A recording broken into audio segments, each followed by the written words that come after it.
바이솜입니다. 추석 연휴에 정말 우리나라 선수들의 엄청난 경기들이 쏟아졌습니다. 그야말로 다양한 의미로 미친 경기들이었습니다. 특히 손흥민 선수의 역사적인 유럽 통산 200호 골이 들어간 리버풀과의 홈 경기는 지금 현지에서 여러 가지 의미로 엄청난 화제가 되고 있는데요. 프리미어리그 공식 홈페이지는 이번 경기 토트넘의 2대1 승리는 무려 2017년 이후 토트넘이 리버풀을 상대로 한 첫 승리였으며 리그 2위로 등극한 토트넘이라 전하고 있습니다. 토트넘에게 있어 리버풀과의 경기들은 거의 저주에 걸렸다고 해도 과언이 아닐 정도로 잘 풀리지 않았었는데요. 이번 경기에서 토트넘은 리버풀을 상대로 무려 13경기 만에 승리를 거두었기 때문입니다. 반면 리버풀에게는 최악의 경기로 남게 되었는데요. 리버풀의 클롭 감독은 이렇게 불공정한 경기는 본 적이 없다는 일갈로 이번 경기에 치명적인 오심을 지적하였습니다. 저 역시도 경기를 보면서 리버풀의 루이지 디아즈의 골이 오프사이드라는 판정을 받는 것은 의아하다고 생각했는데요. 게리 네빌을 비롯한 현지 해설자들 역시도 같은 반응을 보였습니다. 실제로 프리미어리그 심판협회는 경기 종료 후 공식적으로 오프사이드 판정이 오심이었음을 인정하였는데요. 세계 최고의 프로축구 리그라는 곳에서 심지어 VAR을 가동했음에도 이런 오심이 계속 나오는 것은 이런 환상적인 선수들의 경기를 망치는 치명적인 오류이기에 참 우려스럽습니다.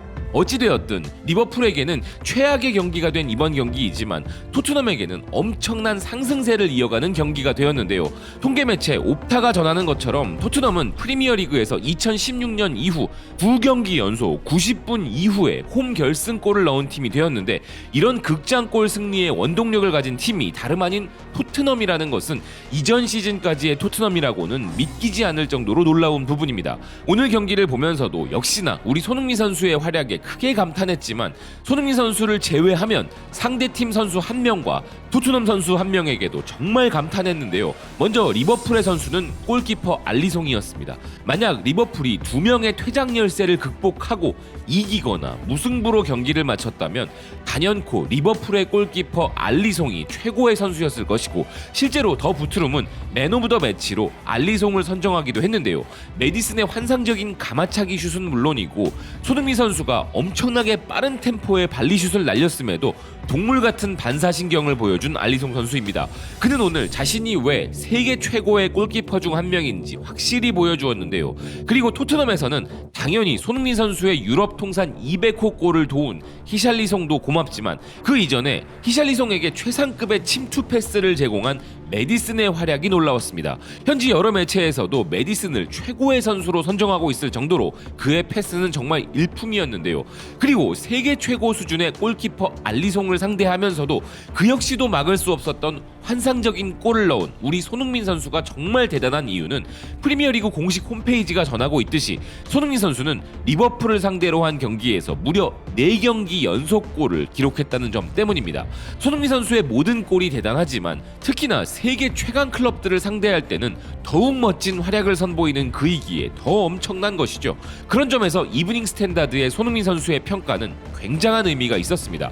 기사는 손흥민 선수에게 평점 8점을 부여하며 그의 골은 너무나 쉽게 보일 정도였고 알리송이 위대한 세이브를 하게 만들었으며 이제는 점점 윙어라기보다는 엘리트 중앙 공격수처럼 느껴진다 평가를 하였는데요. 90미닛도 굉장히 의미 있는 평가를 했습니다. 평점 8점을 부여한 기사는 손흥민이 200호 골을 기록한 것은 물론 골잡이로서 새로운 무대에 들어섰다고 평가한 것입니다. 하지만 풋볼 런던은 평점 8점을 부여하면서 손흥민은 유럽으로 건너온 이후 200번째 골을 터뜨렸으며 알리송을 위협하는 훌륭한 발리슛을 선보였다면서도 후반전에는 다소 부진했다는 평가를 하였는데요. 손흥민 선수가 후반전에 부진한 것에는 사실 그럴 만한 사정이 있었죠. 그건 이미 경기 전부터 알려진 사실이기도 했습니다.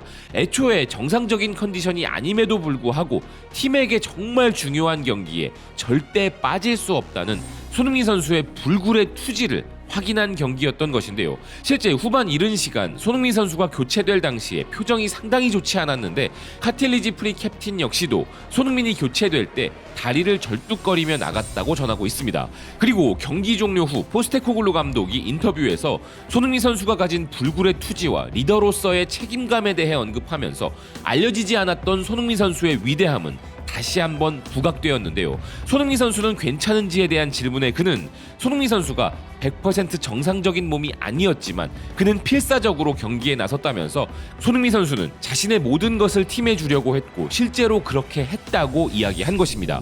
그러면서 손흥민 선수가 선두에서 팀을 이끌었고 압박을 가했음은 물론 골도 넣었으며 주장으로서의 노력도 대단했다고 이야기한 포스테코글루 감독인데요. 이 부분이 실제로도 우려스러웠고 후반 교체 시간도 너무 이른 터라 걱정이 컸습니다. 그리고 이런 비하인드가 있었다는 것을 알게 된 토트넘 팬들은 다음과 같은 반응들을 보였는데요.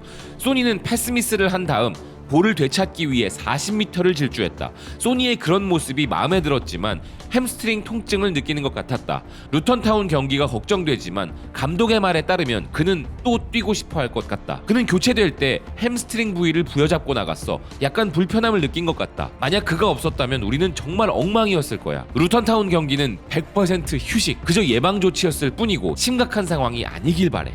경기 보신 분들은 아시겠지만 손흥민 선수는 물론 메디슨까지 나가고 나니 토트넘에는 정말 답답한 상황이 바로 연출되었는데요. 손흥민 선수의 빈자리가 얼마나 큰지 여실히 느낄 수 있었습니다. 이번 승리 또한 리버풀의 자책골이 아니었다면 9명을 상대로 무승부라는 정말 최악의 결과를 맞이할 수도 있었는데요. 유럽 통산 545경기, 200골, 89도움이라는 전대미문의 기록을 가진 선수를 그 어떤 단어로 적절하게 평가할 수 있겠습니까마는 이미 위대한 선수임에도 불구하고 멈추지 않는 노력을 하는 모습과 이런 승리를 위한 열망과 투지야말로 200호골만큼이나 높게 평가받아야 할 부분이 아닐까 합니다. 그리고 더욱더 기분 좋은 추석 연휴가 된 이유 또 하나는 프리미어리그 공식 득점 순위 차트를 보면 2위에 하나, 4위에도 하나, 무려 2개의 태극기가 펄럭이고 있다는 정말 믿기 힘든 현실이 벌어지고 있기 때문인데요. 리그 2위의 손흥민 선수는 이번 경기 무득점이었던 홀란드를 바짝 추격하는 엄청난 힘을 보여주고 있으며 우리 황희찬 선수도 4골로 리그 득점 공동 4위에 올라 시즌 초반 정말 무시무시한 페이스를 선보이고 있습니다. 이번 시즌 컵 대회까지 하면 벌써 5호 골을 기록하며 역대 최고의 득점 페이스를 선보이고 있는 황희찬 선수인데요.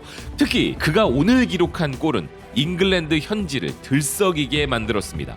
무려 리그 챔피언인 맨체스터 시티를 격파한 2대1 스코어의 결승골이었으며 경기 전 맨체스터 시티의 감독 펩 과르디올라가 던졌던 더 코리안 가이라는 단어 하나 때문에 지금 현지 트위터에서는 엄청난 밈이 만들어지고 큰 화제가 되고 있는 상황입니다.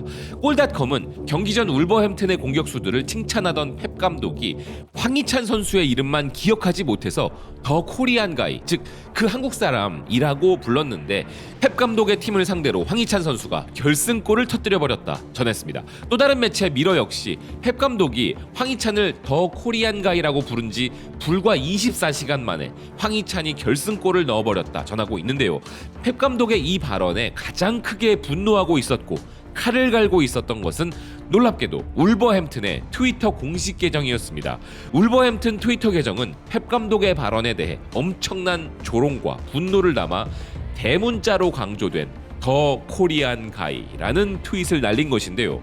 현재 이 트윗은 현지 매체들 전체가 이에 대해 보도하고 있을 정도로 큰 화제가 되었고 팬들 역시도 엄청난 밈을 만들어내고 있습니다.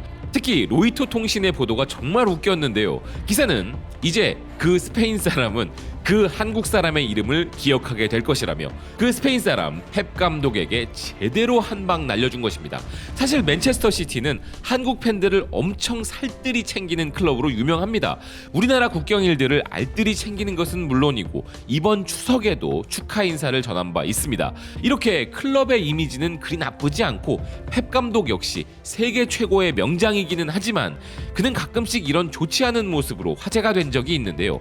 과거 토트넘을 상대하기 전에도 토트넘은 케인 팀이라고 했다가 나는 바르셀로나를 한 번도 메시 팀이라 부른 적 없다라는 반박을 포체티노 감독으로부터 당한 바 있으며 공식적으로 사과한 바 있기도 합니다. 이전엔 손흥민 선수, 이번엔 황희찬 선수, 한국 선수들에게 워낙 호되게 당하고 있는 펩 감독은 우리 선수들과는 좋은 인연이 아닌 것 같은데요. 사실 시즌 시작을 하면서 황희찬 선수를 신임하던 로페테기 감독이 팀을 나갔고 게리 오닐 감독이 새로 부임하면서 혹시라도 입지가 흔들리는 것은 아닌가 하는 우려도 있었습니다. 그러나 현재는 스카이 스포츠가 황희찬 선수에 대해 다시 태어난 선수 같다고 평가할 정도로 모든 것이 기우였음이 증명된 상황입니다. 오늘 경기에서 황희찬 선수는 유로스포츠로부터 무려 평점 9점을 받았는데요. 무엇보다 앞으로도 황희찬 선수의 입지가 흔들릴 일이 전혀 없어 보이는 것은 지금 팀 내 그 어떤 선수도 황희찬 선수만큼 득점을 해줄 수 없거니와 게리 오닐 감독 역시도 오늘 경기에서 특별히 네투와 쿠냐 그리고 차니를 믿었다면서 네투와 차니가 있으면 획기적인 골을 넣는 것이 항상 가능하다고 극찬하였기 때문입니다. 손흥민 선수는 소니, 황희찬 선수는 차니, 이 두 선수에 더해 멋진 도움을 기록한 황의조, 배준호 선수들까지 영국 현지에서 태극기가 휘날리는 연휴를 만들어준 멋진 코리안데이였는데요. 정말 요즘 축구 보는 맛이 아주 제대로인 것 같습니다. 시청해주셔서 고맙습니다. 또 뵙겠습니다.